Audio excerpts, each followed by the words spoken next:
Cette semaine dans Afrique, nous irons au Rwanda, touché par la décision unilatérale du Burundi de fermer sa frontière commune au transport en commun. Nous rencontrerons ensuite des propriétaires de pur sang et de poneys Basoto-Lesotho qui espèrent s'enrichir grâce aux courses hippiques. Enfin, nous accompagnerons les coureurs qui envahissent les rues du Caire chaque vendredi matin. Mais d'abord, les titres de l'actualité.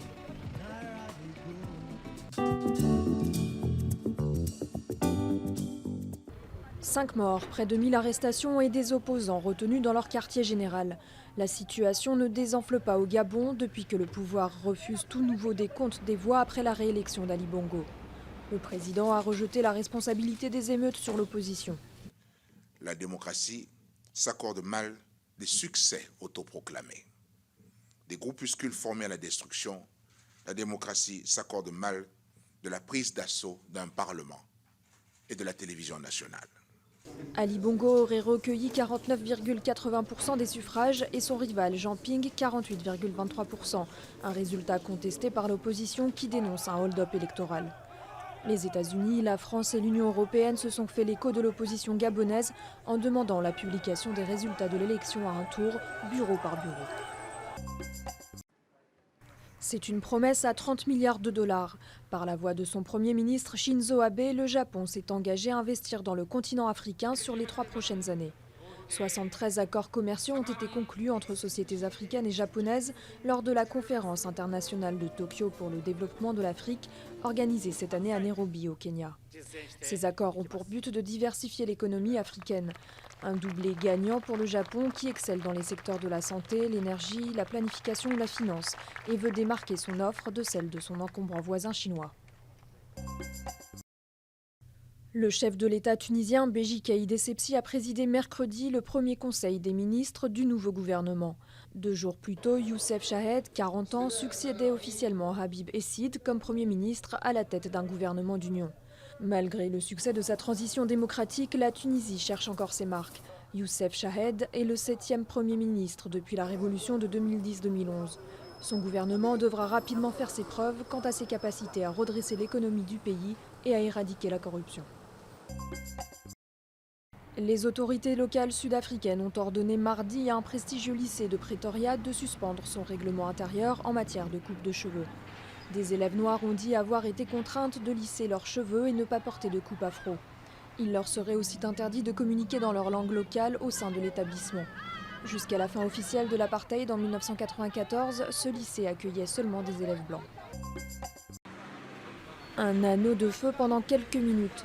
Jeudi, des milliers de personnes ont pu observer l'éclipse partielle de soleil sur une partie du continent africain, de l'île de la Réunion au Gabon en passant par la Tanzanie. Mais le temps nuageux n'a pas offert le meilleur spectacle aux centaines de curieux massés au centre spatial à Abuja, au Nigeria. L'éclipse correspondait à un alignement quasi parfait de la Terre, de la Lune et du Soleil. Au plus fort de l'éclipse, la Lune a caché 94% du Soleil. Après l'interdiction d'exporter des produits alimentaires, le gouvernement burundais a décidé de fermer sa frontière avec son voisin et ennemi rwandais, officiellement pour protéger les populations. Les commerçants frontaliers sont touchés de plein fouet. Une ville frontalière prise en étau entre le Rwanda et le Burundi, aux relations diplomatiques difficiles. Le commerce tourne au ralenti à Ayanjaru depuis 2015, quand le président burundais s'est présenté à un 3e mandat controversé, accusant le Rwanda de soutenir la rébellion. Le Burundi a interdit aux bus de franchir les barrières, officiellement pour des raisons de sécurité. Les voyageurs doivent maintenant traverser la frontière à pied. Depuis cette interdiction, le prix du trajet a beaucoup augmenté.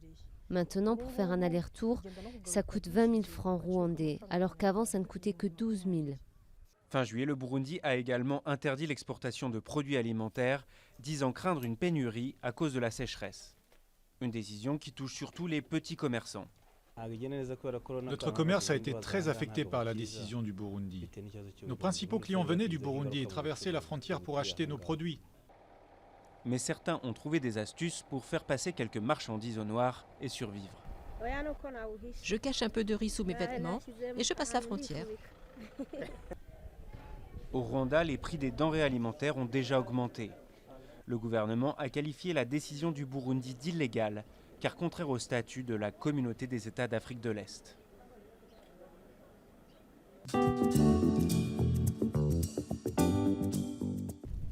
À 16 ans, Mody Keng est l'un des meilleurs jockeys du Lesotho. À l'année, il travaille comme berger, mais à la veille d'une course importante, il se voit déjà passer la ligne d'arrivée en tête.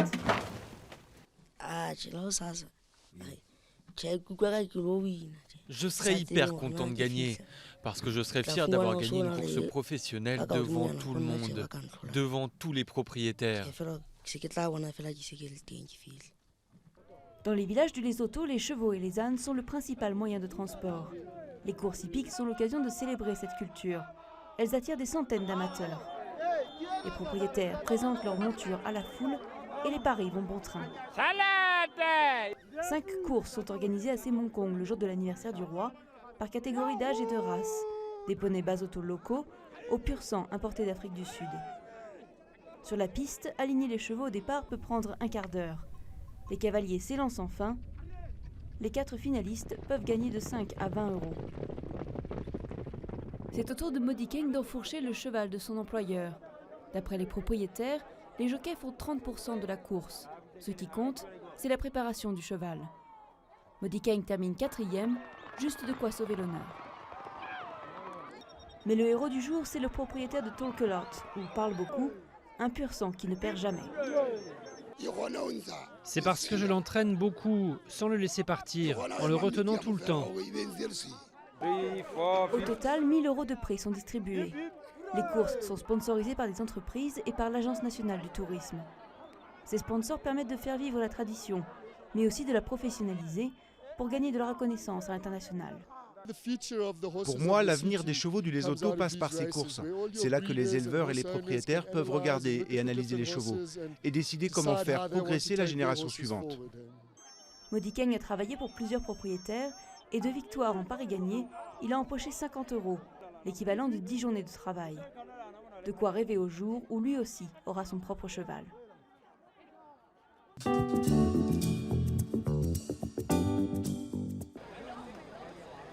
Chaque vendredi matin, des milliers de coureurs se rassemblent au Caire, malgré la chaleur et les bouchons qui engorgent les rues.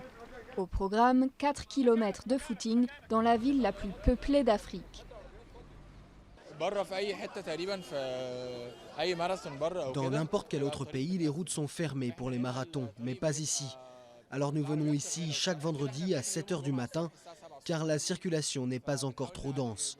La circulation, c'est ce qui nous inquiète le plus. Le Caire est magnifique, mais c'est beaucoup plus agréable le matin. Après ça, la circulation est horrible, surtout vers 16 h. En Égypte, le sport est surtout pratiqué dans des clubs fréquentés par les élites. Mais depuis peu, des coureurs de toutes origines organisent des joggings collectifs dans la capitale grâce aux réseaux sociaux. Fondée en 2012, l'organisation des coureurs du Caire attire entre 2000 et 3000 personnes chaque semaine. Et les cyclistes font aussi leur apparition. On nous a harcelés, ridiculisés, les hommes comme les femmes. Les gens nous répétaient que ce n'est pas un endroit pour rouler en vélo, que les routes sont déjà assez encombrées. Ça me mettait mal à l'aise, mais j'ai ignoré leurs commentaires. Et maintenant, des gens nous disent qu'ils aimeraient eux aussi rouler à vélo. Le président Abdel Fattah al-Sisi a même appelé les Égyptiens à troquer leurs voitures pour des vélos. Mais les routes dangereuses et l'absence de pistes cyclables découragent beaucoup de monde. C'est assez difficile et dangereux. J'ai déjà eu 2 accidents à vélo, j'ai été percutée par 2 voitures et je suis tombée d'un pont. Il y a eu beaucoup d'incidents, mais je n'abandonnerai pas. Plus de 3 millions de véhicules sont enregistrés au Caire et dans la province voisine de Gizeh. Mais rien ne semble décourager les cyclistes et les piétons.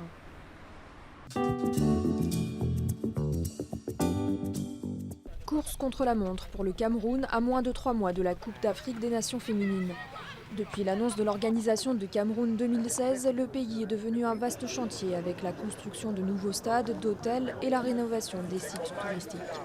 Et côté hommes, la Côte d'Ivoire, tenante du titre, se prépare pour la dernière journée des qualifications de la CAN 2017.